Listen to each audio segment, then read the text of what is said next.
सभी को नमस्कार। स्वागत है आपका हमारे YouTube चैनल पर। तो डियर स्टूडेंट, इस वीडियो में आज हम अध्यापन करने वाले हैं अर्धवार्षिक परीक्षा जो अभी होने वाली है। इसका यह कक्षा 8 का SST यानी कि सामाजिक विज्ञान का यह मॉडल प्रश्न पत्र है जो आपके इस एग्ज़ाम की दृष्टि से बहुत ही ज़्यादा महत्वपूर्ण होने वाले हैं तथा यह जिसका आप इंतज़ार कर रहे थे, ये SST के पेपर या सभी विषयों के पेपर जो हमारे इस YouTube चैनल के माध्यम से आ चुके हैं, इनका शीघ्र ही हम सॉल्यूशन करने वाले हैं। तो डियर स्टूडेंट, बगैर समय को खराब करते हुए शुरू करते हैं अर्धवार्षिक का जो यह सामाजिक विज्ञान का प्रश्न पत्र। देखते हैं सबसे पहले 1 नंबर जो प्रश्न है, भारत का प्रथम गवर्नर जनरल था। तो यहाँ पर ध्यान रखना बच्चों, भारत के जो प्रथम गवर्नर जनरल थे, सही उत्तर होगा ब वॉरेन हेस्टिंग्स बी।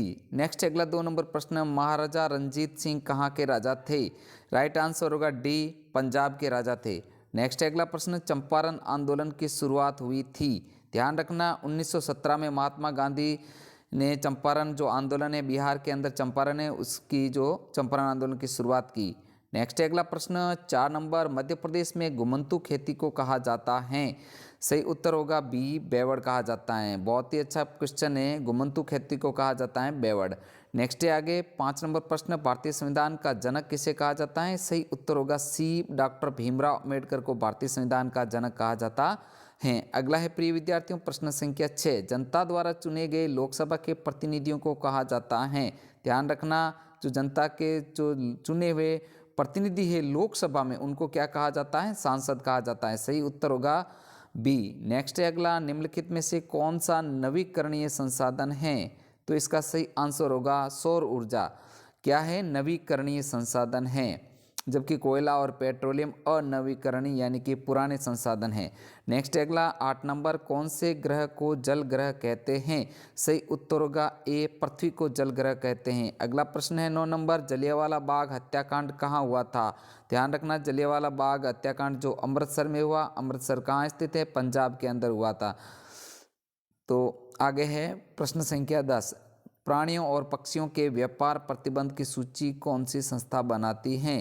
तो यहाँ पर जो है प्राणियों और पक्षियों के व्यापार की सूची जो है रेड डाटा बुक बनाती है। तो प्रिय विद्यार्थियों, आपसे रिक्वेस्ट है हमारी वीडियो को लाइक तथा शेयर ज़्यादा से ज़्यादा कीजिए, क्योंकि यह आपके मॉडल प्रश्न हैं, पत्र हैं जो आपके परीक्षा में पूरी तरह से आने की संभावना है और बहुत ही महत्वपूर्ण जो प्रश्नों का संकलन है ये, तो इसे अच्छे से क्लियर कीजिएगा। देखते हैं अगला प्रश्न है 11 नंबर, मराठा शक्ति को सर्वप्रथम संगठित किया था। यहाँ पर रक्त स्थान में आएगा आपके शिवाजी ने। नेक्स्ट 12 प्रश्न, राजस्थान में सर्वाधिक उपलब्ध खनिज हैं रॉक फॉस्फेट। ध्यान रखना, रॉक फॉस्फेट। अगला है 13 नंबर, यहाँ पर रिक्त स्थान में आएगा भरतपुर का केवलादेव घना पक्षी विहार एक भौगोलिक पर्यटक स्थल है। यहाँ रिक्त स्थान में आपको भरना है भरतपुर। 14 नंबर है, हैदर अली और टीपू सुल्तान मैसूर के शासक थे। ध्यान रखना, मैसूर कर्नाटक के अंतर्गत आया हुआ है, वहाँ के शासक थे। अगला है 15 नंबर, 14 से कम उम्र के बच्चों को मजदूरी पर रखना अपराध है। यहाँ पर 14 वर्ष आएगा, 14 वर्ष। तो प्रिय विद्यार्थियों, ये मतलब रिक्त स्थान से संबंधित प्रश्न थे, इसका सॉल्यूशन किया है। अब आगे करते हैं सत्य असत्य। तो प्लीज़ साथियों, आपसे रिक्वेस्ट है वीडियो को लाइक शेयर कीजिए और हमारे चैनल पर नए हैं तो चैनल को सब्सक्राइब कीजिए, क्योंकि इस जो वीडियो में हम इस जो पार्ट का पूरा सॉल्यूशन देखने को आपको मिलेगा। अगला है सत्य असत्य से संबंधित क्वेश्चन है, इसमें देखते हैं 16 नंबर प्रश्न है, जेम्स मिल ने भारतीय इतिहास को हिंदू, मुस्लिम और ईसाई 3 कालखंडों में बांटा।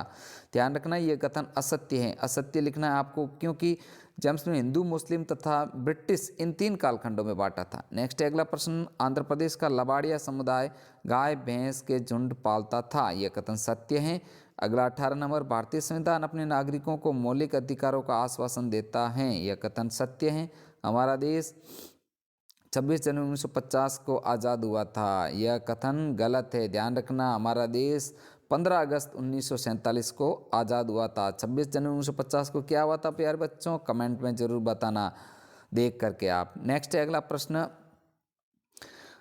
राजस्थान में 1857 की क्रांति का शुभारंभ 28 मई को हुआ था। यह कथन एकदम सत्य है। 28 मई को राजस्थान में क्रांति का शुभारंभ हुआ। कहाँ से हुआ, इसको कमेंट के माध्यम से हमें ज़रूर बताना। नेक्स्ट है अगला प्रश्न, देखते हैं दिए गए प्रश्नों के उत्तर दीजिए। तो 21 नंबर प्रश्न है, यूरोपीय कंपनियां भारत की तरफ क्यों आकर्षित हो रही थी। तो इसका आंसर आपको लिखना है, बहुत ही अच्छा और इम्पोर्टेंट क्वेश्चन है। तो तो यूरोप के बाज़ारों में भारतीय सूती कपड़े जैसे रेशम, काली मिर्च, लौंग, इलायची, दालचीनी की ज़बरदस्त मांग थी। वे भारत से सस्ती दर पर चीज़ें खरीद कर उन्हें यूरोप जाकर ऊंची कीमतों पर बेचते थे। इस कारण जो है यूरोपीय कंपनियां भारत की ओर आकर्षित हो रही थी, ये प्रमुख कारण था। नेक्स्ट है अगला 22 नंबर प्रश्न, भारतीय संविधान में उल्लेखित मौलिक अधिकारों से आशय हैं। तो इसका उत्तर आपको लिखना है कि भारतीय नागरिकों को प्रदान किए गए वे अधिकार जो सामान्य स्थिति में सरकार द्वारा सीमित नहीं किए जा सकते और जिनकी सुरक्षा का प्रहरी सर्वोच्च न्यायालय होता है। तो मौलिक अधिकारों की संख्या कितनी है? 6 है, ध्यान रखना 6 मौलिक अधिकार। अगला है प्रश्न संख्या 23, रॉलेट एक्ट क्या था? तो यहाँ पर इस प्रश्न का आंसर देखते हैं। रॉलेट एक्ट का अर्थ बताना है, यानी कि यह कब लागू हुआ था। सबसे पहले इसका ध्यान रखना, 10 मार्च 1919 को लागू हुआ था रॉलेट एक्ट। अब इसमें क्या था? यह एक प्रकार का काला कानून था जिसके तहत ब्रिटिश सरकार किसी भी भारतीय पर अदालत में मुकदमा चलाए उसे जेल में बंद कर सकती थी। ध्यान रखना, रॉलेट एक्ट पर मतलब अंग्रेजों को लगता था कि ये व्यक्ति आतंकवादी गतिविधियों में लिप्त थे, उसको उठा करके जेल में डाल देती थी और वहाँ पर मतलब उसको उस पर बगैर मुकदमा चलाए उसको बंद कर देती थी और कोई छोड़ती भी नहीं थी। तो ये रॉलेट एक्ट का अर्थ आपको लिखना है। अगला है 24 नंबर प्रश्न, राजस्थान में 1857 ईस्वी की क्रांति के क्या कारण रहे थे? तो राजस्थान में 1857 की क्रांति के कारणों में प्रमुख जो कारण थे, ब्रिटिश सरकार की नीतियां और अंग्रेजों द्वारा आम जनता का आर्थिक शोषण और जो तत्कालिक सैन्य कारण थे वो चर्बी वाले कारतूस। तो ये प्रमुख कुछ कारण थे। नेक्स्ट प्रश्न अगला है 25 नंबर, राजस्थान एकीकरण से पूर्व किन्हीं 4 प्रमुख रियासतों के नाम लिखिए। तो एक प्रश्न आपको मैं बता दूं, यहाँ पर आप ध्यान रखना कि राजस्थान के एकीकरण के पूर्व कुल कितनी रियासतें थी। इसको आप देख करके कमेंट के माध्यम से प्रिय बच्चों हमें ज़रूर बताना।